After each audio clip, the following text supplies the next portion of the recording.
Welcome to pharma focus. ഈ ചാനലിൽ B farm ക്ലാസുകൾ മലയാളത്തിൽ ഈസിയായി എക്സ്പ്ലെയിൻ ചെയ്യുന്നു. സിലബസ് ബേസ്ഡ് എക്സ്പ്ലനേഷൻ ആണ്. ഇതുപോലത്തെ ഹെൽപ്ഫുൾ കണ്ടന്റ്സിന് വേണ്ടി please do like and subscribe. ഇന്ന് നമ്മൾ B pharm second semester bio കെമിസ്ട്രിയിൽ എൻസൈംസ്, അതിലെ properties, enzyme specificity, enzyme kinetics എന്ന ടോപ്പിക്കാണ് ഡിസ്കസ് ചെയ്യുന്നത്. Properties of enzymes. എൻസൈംസിൻ്റെ പ്രോപ്പർട്ടീസ് എന്തൊക്കെയാണ്? നമ്മൾ കഴിഞ്ഞ ക്ലാസ്സിൽ എൻസൈംസിൻ്റെ ഇൻട്രൊഡക്ഷൻ നോക്കിയപ്പോൾ പറഞ്ഞ പോലെ പ്രോട്ടീൻ ഇൻ നേച്ചർ ആണ്. എക്സെപ്റ്റ് സം റൈബോസോംസ്, അത് RNA ആയിരിക്കും. ബാക്കി എൻസൈംസ് ഒക്കെ എന്താണ്? പ്രോട്ടീൻ ഇൻ നേച്ചർ ആണ്. അതിൻ്റെ സബ്സ്ട്രേറ്റിനോടും റിയാക്ഷനോടും അത് സ്പെസിഫിക് ആയിരിക്കും. വാട്ടർ സൊല്യൂബിൾ ആണ്. തെർമോലെബൈലാണ്. ഹൈ ടെമ്പറേച്ചറിൽ ഡീനാച്ചുറേറ്റ് ചെയ്യാനുള്ള ചാൻസ് ഉണ്ട്. കൊളോയിഡൽ സ്റ്റേറ്റിലാണ് സെൽസിൽ എക്സിസ്റ്റ് ചെയ്യുന്നത്. ബയോളജിക്കൽ കാറ്റലിസ്റ്റ് ആയിട്ട് ആക്ട് ചെയ്യുന്നുണ്ട്. അടുത്തൊരു പ്രോപ്പർട്ടിയാണ് ആക്റ്റീവ് സൈറ്റ് ഓഫ് എൻസൈംസ്. എൻസൈംസിൻ്റെ ആക്റ്റീവ് സൈറ്റ് എന്ന് പറഞ്ഞാൽ അതിന് നമ്മൾ ആക്റ്റീവ് സെൻറ്റർ എന്നും പറയുന്നുണ്ട്. അതൊരു ചെറിയ സ്പെസിഫിക് റീജിയൻ ആണ് എൻസൈമിലുള്ളത്. അവിടെ സബ്സ്ട്രേറ്റ് വന്ന് ബൈൻഡ് ചെയ്ത് റിയാക്ഷൻ ഒക്കർ ചെയ്യുന്നുണ്ട്. സ്പെസിഫിക് അമിനോ ആസിഡ്സ് കൊണ്ടാണ് ഉണ്ടാക്കിയിരിക്കുന്നത്. ക്ലെഫ്റ്റ് ആയിട്ടോ ക്രിവൈസസ് ആയിട്ടോ പോക്കറ്റ്സ് ആയിട്ടായിരിക്കും എൻസൈമിൻ്റെ സ്ട്രക്ചറിൽ അത് അപ്പിയർ ചെയ്യുക. റിജിഡ് ആയിരിക്കില്ല. ഷേപ്പും സൈസൊക്കെ നമുക്ക് സ്ലൈറ്റ്ലി അഡ്ജസ്റ്റ് ചെയ്യാൻ സാധിക്കും. സബ്സ്ട്രേറ്റ്സ് നോൺ കോവാലൻറ്റ് ബോണ്ട് വെച്ചിട്ടാണ് അവിടെ ബൈൻഡ് ചെയ്യുന്നത്. അതായത് നോൺ കോവാലൻറ്റ് ബോണ്ട് എന്ന് പറഞ്ഞു കഴിഞ്ഞാൽ hydrogen bond, ionic bond, hydrophobic interactions, van der Waal forces ഒക്കെയാണ് നോൺ കോവാലൻറ്റ് ബോണ്ട്. അപ്പോൾ ഈ നോൺ കോവാലൻറ്റ് ബോണ്ട്സ് വെച്ചിട്ടാണ് സബ്സ്ട്രേറ്റ് വന്നിട്ട് ബൈൻഡ് ചെയ്യുന്നത്. ഈ ബൈൻഡിങ് കാരണം അവിടെ എൻസൈം സബ്സ്ട്രേറ്റ് കോംപ്ലക്സ് ഉണ്ടാവുന്നുണ്ട്. ഈ എൻസൈം സബ്സ്ട്രേറ്റ് കോംപ്ലക്സ് ബ്രേക്ക് ആയിട്ട് പ്രൊഡക്റ്റ് ഫോം ചെയ്യും. അത് ഫ്രീ എൻസൈംസിനെ വീണ്ടും റിലീസ് ചെയ്യുന്നുണ്ട്. ഇതാണ് അവിടെ നടക്കുന്ന ഒരു മെക്കാനിസം എന്ന് പറയുന്നത്. അത് ജസ്റ്റ് റിയാക്ഷൻ ഫോമിൽ കൊടുത്തിരിക്കുകയാണ്. എൻസൈമും സബ്സ്ട്രേറ്റും കൂടിയിട്ട് എൻസൈം സബ്സ്ട്രേറ്റ് കോംപ്ലക്സ് ഫോം ചെയ്യുന്നുണ്ട്. പിന്നീട് അത് ബ്രേക്ക് ചെയ്തിട്ട് എൻസൈമും ഫ്രീ എൻസൈമും പ്രൊഡക്റ്റുമായിട്ട് മാറുകയാണ് ചെയ്യുക. എസ് എന്ന് പറഞ്ഞാൽ സബ്സ്ട്രേറ്റ് ആയിരിക്കും, ഇ എന്ന് പറഞ്ഞാൽ എൻസൈം ആയിരിക്കും, പി എന്ന് പറഞ്ഞാൽ പ്രൊഡക്റ്റ് ആയിരിക്കും. അപ്പോൾ ലാസ്റ്റ് ഈ എൻസൈം ഫ്രീ ആയിട്ട് അതിന് നമുക്ക് വീണ്ടും റീയൂസ് ചെയ്യാൻ സാധിക്കുന്നുണ്ട്. അപ്പോൾ ഇതാണ് പ്രോപ്പർട്ടീസ് ഓഫ് എൻസൈം. അടുത്തത് എൻസൈം സ്പെസിഫിസിറ്റി. എൻസൈം സ്പെസിഫിസിറ്റി എന്ന് പറഞ്ഞു കഴിഞ്ഞാൽ എന്താണ്?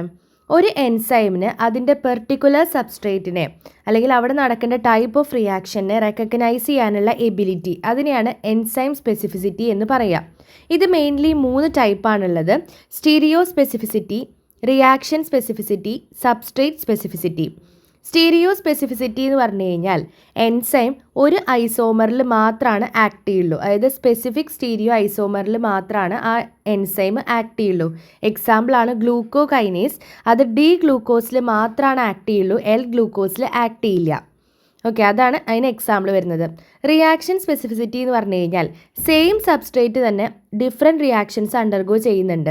ഓരോന്നും ഡിഫറെൻറ്റ് എൻസൈമുമാണ് കാറ്റലൈസ് ചെയ്യുന്നത്. എൻസൈം ഒരു പെർട്ടിക്കുലർ ടൈപ്പ് ഓഫ് റിയാക്ഷനെ ചൂസ് ചെയ്യുന്നുണ്ട്.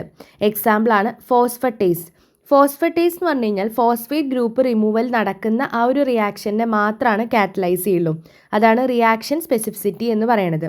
അടുത്തത് സബ്സ്ട്രേറ്റ് സ്പെസിഫിസിറ്റി ആണ്. സബ്സ്ട്രേറ്റ് സ്പെസിഫിസിറ്റി എന്ന് പറഞ്ഞു കഴിഞ്ഞാൽ എൻസൈം ആ ഒരു പെർട്ടിക്കുലർ സബ്സ്ട്രേറ്റിൽ മാത്രമാണ് ആക്ട് ചെയ്യുള്ളൂ. ഈ സബ്സ്ട്രേറ്റ് സ്പെസിഫിസിറ്റി തന്നെ ഡിഫറെൻറ്റ് ടൈപ്സ് ആയിട്ട് ക്ലാസിഫൈ ചെയ്തിട്ടുണ്ട്. ഫസ്റ്റ് വൺ ആണ് absolute substrate specificity, low substrate specificity, group specificity. Absolute substrate specificity എന്ന് പറഞ്ഞു കഴിഞ്ഞാൽ എൻസൈംസ് ഒരേ ഒരു സബ്സ്ട്രേറ്റിൽ മാത്രമാണ് ആക്ട് ചെയ്യുള്ളൂ. അതായത് യൂറിയേസ് യൂറിയയിൽ മാത്രമേ ആക്ട് ചെയ്യുള്ളൂ. ലോ സബ്സ്ട്രേറ്റ് സ്പെസിഫിസിറ്റി എന്ന് പറഞ്ഞു കഴിഞ്ഞാൽ എൻസൈം ഫ്യൂ ക്ലോസ്ലി റിലേറ്റഡ് സബ്സ്ട്രേറ്റ്സിൽ മാത്രമാണ് ആക്ട് ചെയ്യുള്ളൂ. പെപ്റ്റിഡേസ് വേരിയസ് പെപ്റ്റൈഡ്സിൽ ആക്ട് ചെയ്യുന്ന പോലെ. ഗ്രൂപ്പ് സ്പെസിഫിസിറ്റി എന്ന് പറഞ്ഞു കഴിഞ്ഞാൽ എൻസൈംസ് സ്ട്രക്ചറലി സിമിലർ കോമ്പൗണ്ട്സിൻ്റെ ഒരു ഗ്രൂപ്പിലാണ് ആക്ട് ചെയ്യുക. എക്സാമ്പിൾ ഹെക്സോകൈനേസ് ആണ്. അത് ഗ്ലൂക്കോസ്, ഫ്രക്ടോസ്, അതർ ഹെക്സോസസിലൊക്കെയാണ് ആക്ട് ചെയ്യുന്നത്. അപ്പോൾ ഇതാണ് എൻസൈം സ്പെസിഫിസിറ്റി. നമ്മൾ പ്രോപ്പർട്ടീസും നോക്കി, എൻസൈമിൻ്റെ സ്പെസിഫിസിറ്റി നോക്കി. അടുത്തത് എൻസൈം കൈനറ്റിക്സ് ആണ്. നമ്മൾ ഓൾറെഡി പറഞ്ഞ പോലെ തന്നെ എൻസൈംസ് എന്താ ചെയ്യുക? സബ്സ്ട്രേറ്റുമായിട്ട് റിയാക്ട് ചെയ്തിട്ട് ടെമ്പററി ആയിട്ട് ഒരു എൻസൈം സബ്സ്ട്രേറ്റ് കോംപ്ലക്സ് ഫോം ചെയ്യുന്നുണ്ട്. നേരത്തെ നമ്മൾ ഇക്വേഷൻ പോലെ നോക്കി, E+S ഈസ് ES എന്നായിട്ട് മാറും. ഈ കോംപ്ലക്സിന് ഒന്നെങ്കിൽ എന്ത് ചെയ്യാം? വീണ്ടും ഡിസോസിയേറ്റ് ചെയ്തിട്ട് ഇതിനെ ഒന്നെങ്കിൽ വേണമെങ്കിൽ ഇതേപോലെ തന്നെ തിരിച്ച് എൻസൈമും സബ്സ്ട്രേറ്റുമായിട്ട് മാറാം. അതല്ലെങ്കിൽ ഇതിനൊരു പ്രൊഡക്റ്റായിട്ട് മാറാം. അപ്പോൾ അവിടെ ഫ്രീ എൻസൈം പ്രൊഡ്യൂസ്ഡ് ആയിട്ട് ഉണ്ടാവും. ഇപ്പോൾ 2 ഓപ്ഷൻസ് ആണ് ഈ ഒരു കോംപ്ലക്സിന് അവിടെ ഉള്ളത്. അപ്പോൾ അതാണ് ഇവിടെ ഇക്വേഷൻ പോലെ കൊടുത്തിരിക്കുന്നത്. E+S എൻസൈമും സബ്സ്ട്രേറ്റും കൂടിയിട്ട് എൻസൈം സബ്സ്ട്രേറ്റ് കോംപ്ലക്സ് ഫോം ചെയ്യാം. ഇവിടെ ആരോ മാർക്കാണ് കേട്ടോ. അപ്പോൾ എൻസൈമും സബ്സ്ട്രേറ്റും കൂടിയിട്ട് എൻസൈം സബ്സ്ട്രേറ്റ് കോംപ്ലക്സ് ഫോം ചെയ്യാം. ഓക്കെ, ഇത് K1 ആണ്. K1 എന്ന് പറഞ്ഞാൽ ഇവിടുത്തെ ഒരു വെലോസിറ്റി കോൺസ്റ്റൻറ്റ്, റേറ്റ് കോൺസ്റ്റൻ്റ് ആണ് എൻസൈം സബ്സ്ട്രേറ്റ് കോംപ്ലക്സ് ഫോം ചെയ്യുന്നതിൻ്റെ. ഇതിന് ഈ ഒരു സബ്സ്ട്രേറ്റിന് വേണമെങ്കിൽ ഇതേപോലെ എൻസൈമും സബ്സ്ട്രേറ്റുമായിട്ട് മാറാം. അത് K2 ആണ് ഇവിടുത്തെ റേറ്റ് കോൺസ്റ്റൻറ്റ് വരുന്നത്. അതല്ലെങ്കിൽ ഫ്രീ എൻസൈമും പ്രൊഡക്റ്റുമായിട്ട് മാറാം. അതിന് K3 ആണ് റേറ്റ് കോൺസ്റ്റൻ്റ് ആയിട്ട് വരിക. ഇതാണ് 2 ചാൻസാണ് അവിടെ ഉള്ളത്. K1, K2, K3 എന്ന് പറഞ്ഞു കഴിഞ്ഞാൽ വെലോസിറ്റി റേറ്റ് കോൺസ്റ്റൻ്റ് ആണ് ഓരോ സ്റ്റെപ്പിലും നടക്കുന്നത്. Km അതാണ് മിക്കായേൽസ് മെൻഡൻ കോൺസ്റ്റൻറ്റ്. ഓക്കെ, മിക്കായേൽസ് മെൻഡനാണ് ഒരു മാത്തമാറ്റിക്കൽ മോഡൽ ഈ എൻസൈം കൈനറ്റിക്സിനെ പ്രപ്പോസ് ചെയ്തിരിക്കുന്നത്. അപ്പോൾ ഇക്വേഷൻ നോക്കുക, Km equal to K2 + K3 divided by K1. Km എന്ന് പറഞ്ഞു കഴിഞ്ഞാൽ മിക്കായേൽസ് കോൺസ്റ്റൻ്റ് ആണ്. അതിന് നമ്മൾ ബ്രിഗ്സ് ഹാൽഡെയ്ൻ കോൺസ്റ്റൻറ്റ് എന്നും പറയുന്നുണ്ട്. വി കാണാനുള്ള ഇക്വേഷൻ എന്താ? വി എന്ന് പറഞ്ഞു കഴിഞ്ഞാൽ ഇനീഷ്യൽ റേറ്റ് ഓഫ് റിയാക്ഷൻ ആണ്. Vmax of S divided by Km plus concentration ആണ് ഇത് ഈ ഒരു ബ്രാക്കറ്റിലിട്ടിരിക്കുന്നത്. അപ്പോൾ കോൺസെൻട്രേഷൻ ഓഫ് എസ്. വി എന്ന് പറഞ്ഞു കഴിഞ്ഞാൽ initial rate of reaction. Vmax എന്ന് പറഞ്ഞു കഴിഞ്ഞാൽ maximum velocity attained with high substrate concentration when all enzyme molecules occupied. Kmൻ്റെ ഡെഫിനിഷൻ എന്താണ്? റിയാക്ഷൻ വെലോസിറ്റി ഹാഫ് Vmax ആവുന്ന സമയത്തുള്ള സബ്സ്ട്രേറ്റ് കോൺസെൻട്രേഷനെയാണ് നമ്മൾ മിക്കായേൽസ് മെൻഡൻ കോൺസ്റ്റൻറ്റ് അല്ലെങ്കിൽ Km എന്ന് പറയാം. മെഷേർഡ് വെലോസിറ്റി ഹാഫ് Vmax ആണെന്ന് അസ്യൂം ചെയ്യാം. എന്നിട്ടുള്ള ഇക്വേഷനാണ് പറയണത്. അപ്പോൾ നേരത്തെ നമ്മൾ already V equal to Vmax concentration of S divided by Km plus concentration of S നോക്കി. ഇനി V എന്ന് പറയുന്നത് ഹാഫ് Vmax ആണെങ്കിൽ half Vmax equal to Vmax concentration of S divided by Km plus S. നമുക്ക് Km plus എസ്സിനെ ഇങ്ങോട്ട് എടുക്കാം. അതായത് Vmax ഉള്ളത് ഒരേ സൈഡിലോട്ട് മാറ്റാം. Km plus S concentration of S equal to 2 Vmax, അതായത് 1/2 എന്നുള്ളത് ഇങ്ങോട്ട് പോകുമല്ലോ. അപ്പോൾ 2 Vmax concentration of S divided by Vmax. Km plus S equal to, അപ്പോൾ Vmaxും കട്ടായി കഴിഞ്ഞാൽ നമുക്ക് 2 കോൺസെൻട്രേഷൻ ഓഫ് എസ് എന്ന് കിട്ടുന്നുണ്ട്. അപ്പോൾ ഈ എസ്സും കട്ടായി കഴിഞ്ഞാൽ ഈ 2 എസ് ഉണ്ടല്ലോ ഇവിടെ, അപ്പോൾ അതിലത്തെ ഒരു എസ്സും കട്ടായി കഴിഞ്ഞാൽ Km is equal to concentration of S എന്നായിട്ട് മാറുന്നുണ്ട്. Effect of enzyme concentration on Kmൽ എൻസൈം കോൺസെൻട്രേഷൻ്റെ എഫക്റ്റ് എന്താണ്? ഒരു ഗ്രാഫ് ഇവിടെ പ്രൊവൈഡ് ചെയ്തിട്ടുണ്ട്. ആ ഗ്രാഫ് വരയ്ക്കാം.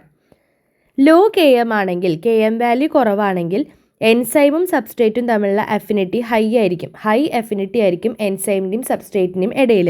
ഹൈ Km വാല്യൂ ആണെങ്കിൽ എൻസൈമും സബ്സ്ട്രേറ്റും തമ്മിൽ ലോ അഫിനിറ്റി ആയിരിക്കും. ഇനി സബ്സ്ട്രേറ്റ് കോൺസെൻട്രേഷൻ്റെ എഫക്റ്റ് എന്ന് പറഞ്ഞു കഴിഞ്ഞാൽ ലോ സബ്സ്ട്രേറ്റ് കോൺസെൻട്രേഷൻ ആണെങ്കിൽ വെലോസിറ്റി ഓൾമോസ്റ്റ് സബ്സ്ട്രേറ്റിനോട് ലീനിയർ ആയിട്ട് തന്നെ ഇൻക്രീസ് ചെയ്യുന്നുണ്ട്. ഹൈ സബ്സ്ട്രേറ്റ് കോൺസെൻട്രേഷൻ ആണെങ്കിൽ വെലോസിറ്റി Vmaxനോട് അപ്രോച്ച് ചെയ്യുകയാണ് ചെയ്യുന്നത്. ഇനി Kmൻ്റെ കുറച്ച് സൈലൻറ്റ് ഫീച്ചേഴ്സാണ്. Km വാല്യൂ എന്ന് പറഞ്ഞു കഴിഞ്ഞാൽ എന്താണ്? Substrate concentration at which the velocity reaction velocity is half of its maximum. അതായത് റിയാക്ഷൻ വെലോസിറ്റി ഹാഫ് Vmax ആവുന്ന സമയത്തുള്ള സബ്സ്ട്രേറ്റ് കോൺസെൻട്രേഷനെയാണ് Km വാല്യൂ എന്ന് പറയാം. എൻസൈം സബ്സ്ട്രേറ്റ് ബൈൻഡിങ് സമയത്ത് at Km about 50% of enzyme molecule R bound with substrate molecule. അപ്പോൾ ഈ ഒരു enzyme substrate complex form ചെയ്യുന്ന സമയത്ത് 50% Km വാല്യൂവിൻ്റെ സമയത്ത് 50% എൻസൈം മോളിക്യൂൾസും സബ്സ്ട്രേറ്റ് മോളിക്യൂൾസായിട്ട് ബൈൻഡ് ചെയ്തിട്ടാണ് കാണുന്നത്. Km എന്ത് ചെയ്യില്ല? എൻസൈം കോൺസെൻട്രേഷനെ ഡിപ്പെൻഡ് ചെയ്യുന്നില്ല. ഇഫ് എൻസൈം കോൺസെൻട്രേഷൻ ഡബിൾ ആയിട്ടുണ്ടെങ്കിൽ Vmaxും ഡബിൾ ആവുന്നുണ്ട്, പക്ഷേ Km എന്തായിരിക്കും? കോൺസ്റ്റൻ്റ് ആയിട്ട് തന്നെയാണ് നിൽക്കുന്നത്. അതായത് എൻസൈം കോൺസെൻട്രേഷനെ അത് ഡിപ്പെൻഡ് ചെയ്യുന്നില്ല. Km എന്ന് പറഞ്ഞു കഴിഞ്ഞാൽ ഒരു പെർട്ടിക്കുലർ എൻസൈം അതിൻ്റെ സ്പെസിഫിക് സബ്സ്ട്രേറ്റിനോടുള്ള ക്യാരക്ടറിസ്റ്റിക് കോൺസ്റ്റൻ്റ് ആയിരിക്കും. Km എൻസൈമിൻ്റെ ആ എൻസൈം സബ്സ്ട്രേറ്റിനോടുള്ള അഫിനിറ്റി അതിനെ റെപ്രസെൻറ്റ് ചെയ്യുന്നുണ്ട് Km വാല്യൂ എന്ന് പറയുന്നത്. അത് ഡിസോസിയേഷൻ കോൺസ്റ്റൻറ്റ് ഓഫ് ES കോംപ്ലക്സിനോട് ഇൻവേഴ്സ്ലി പ്രപ്പോർഷണൽ ആയിരിക്കും. ലോ Km വാല്യൂ ആണെങ്കിൽ എൻസൈമും സബ്സ്ട്രേറ്റും തമ്മിൽ ഹൈ അഫിനിറ്റി ആയിരിക്കും, അതായത് ബോണ്ടിങ് സ്ട്രോങ് ആയിരിക്കും. ഹൈ Km വാല്യൂ ആണെങ്കിൽ ലോ അഫിനിറ്റി ആയിരിക്കും. അപ്പോൾ എൻസൈമും സബ്സ്ട്രേറ്റും തമ്മിലുള്ള ബോണ്ട് എന്ന് പറയുന്നത് വീക്ക് ബോണ്ടായിരിക്കും അവിടെ ഫോം ചെയ്തിട്ടുണ്ടാവുക. അപ്പോൾ ഇത്രയാണ് നമുക്ക് എൻസൈംസിൻ്റെ പ്രോപ്പർട്ടീസ് നമ്മൾ നോക്കിയിട്ടുണ്ട്. അതേപോലെ എൻസൈം സ്പെസിഫിസിറ്റി നോക്കി. അതിന് ഡിഫറെൻറ്റ് ടൈപ്സ് ആയിട്ട് stereo specificity, reaction specificity, substrate സ്പെസിഫിസിറ്റിയാണ് നോക്കിയത്.